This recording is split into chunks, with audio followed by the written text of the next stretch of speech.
This just arrived from our Continental Congress in Philadelphia.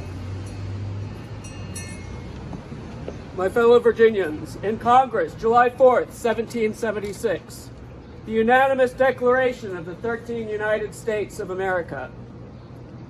When in the course of human events it becomes necessary for one people to dissolve the political bands which have connected them with another, and to assume among the powers of the earth the separate and equal station to which the laws of nature and of nature's God entitle them, a decent respect to the opinions of mankind requires that they should declare the causes which impel them to the separation. We hold these truths to be self-evident, that all men are created equal, that they are endowed by their Creator with certain unalienable rights, that among these are life, liberty, and the pursuit of happiness. That to secure these rights, governments are instituted among men, deriving their just powers from the consent of the governed. That whenever any form of government becomes destructive of these ends, it is the right of the people to alter or to abolish it, and to institute new government, laying its foundation on such principles and organizing its powers in such form as to them shall seem most likely to affect their safety and happiness. Prudence, indeed, will dictate that governments long established should not be changed for light and transient causes.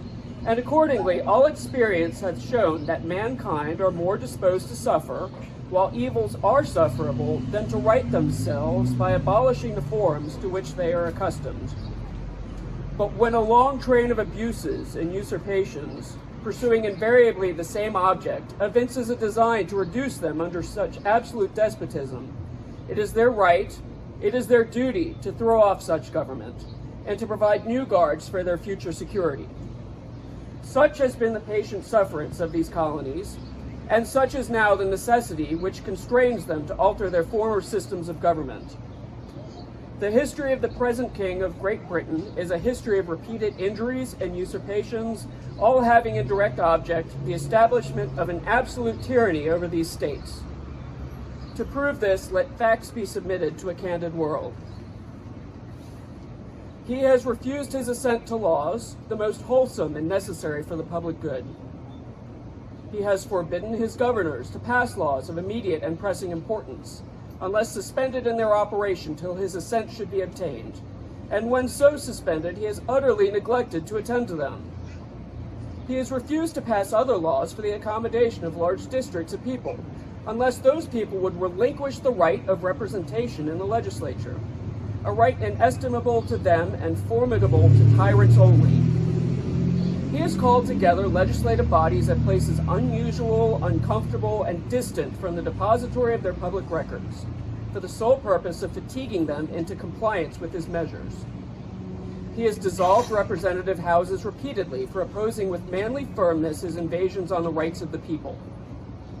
He has refused for a long time, after such dissolutions, to cause others to be elected, whereby the legislative powers, incapable of annihilation, have returned to the people at large for their exercise, the state remaining in the meantime exposed to all the dangers of invasion from without and convulsions within. He has endeavored to prevent the population of these states, for that purpose obstructing the laws for naturalization of foreigners, refusing to pass others to encourage their migrations hither, and raising the conditions of new appropriations of lands. He has obstructed the administration of justice by refusing his assent to laws for establishing judiciary powers. He has made judges dependent on his will alone for the tenure of their offices and the amount and payment of their salaries. He has erected a multitude of new offices and sent hither swarms of officers to harass our people and eat out their substance. He has kept among us in times of peace standing armies without the consent of our legislatures. He has affected to render the military independent and superior to the civil power. He has combined with others to subject us to our jurisdiction foreign to our Constitution and unacknowledged by our laws, giving his assent to their acts of pretended legislation, for quartering large bodies of armed troops among us, for protecting them by a mock trial from punishment for any murders which they should commit on the inhabitant of these states, for cutting off our trade with all parts of the world, for imposing taxes on us without our consent, for depriving us in many cases of the benefit of trial by jury, for transporting us beyond seas to be tried for pretended offenses, for abolishing the free system of English laws in a neighboring province, establishing therein an arbitrary government, and enlarging its boundaries so as to render it at once an example and fit instrument for introducing the same absolute rule into these colonies, for taking away our charters, abolishing our most valuable laws, and altering fundamentally the forms of our governments, for suspending our own legislatures and declaring themselves invested with power to legislate for us in all cases whatsoever. He has abdicated government here by declaring us out of his protection and waging war against us. He has plundered our seas, ravaged our coasts, burnt our towns, and destroyed the lives of our people. He is at this time transporting large armies of foreign mercenaries to complete the works of death, desolation, and tyranny, already begun with circumstances of cruelty and perfidy, scarcely paralleled in the most barbarous ages, and totally unworthy the head of a civilized nation. He has constrained our fellow citizens taken captive on the high seas to bear arms against their country, to become the executioners of their friends and brethren, or to fall themselves by their hands.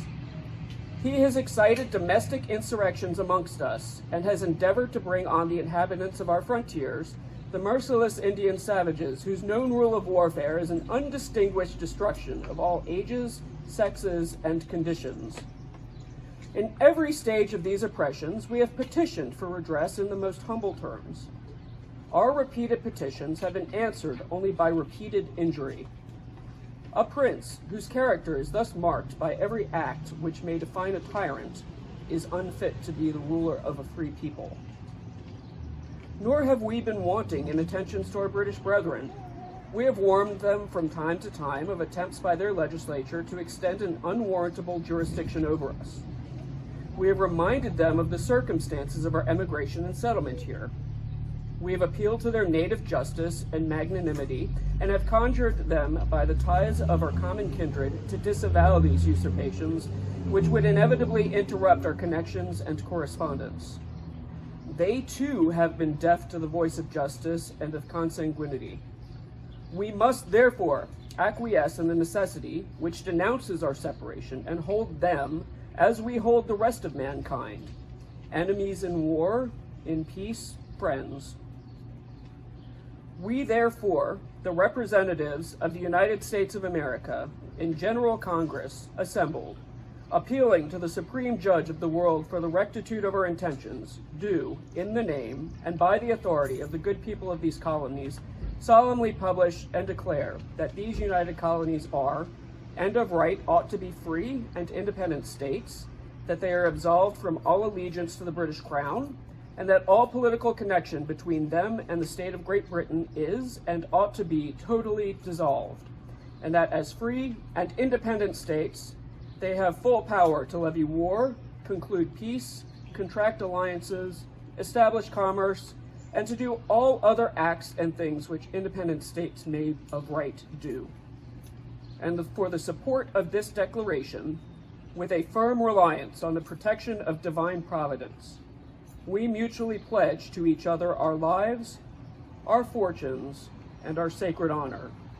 God bless the Commonwealth of Virginia, and God bless these new United States. Huzzah!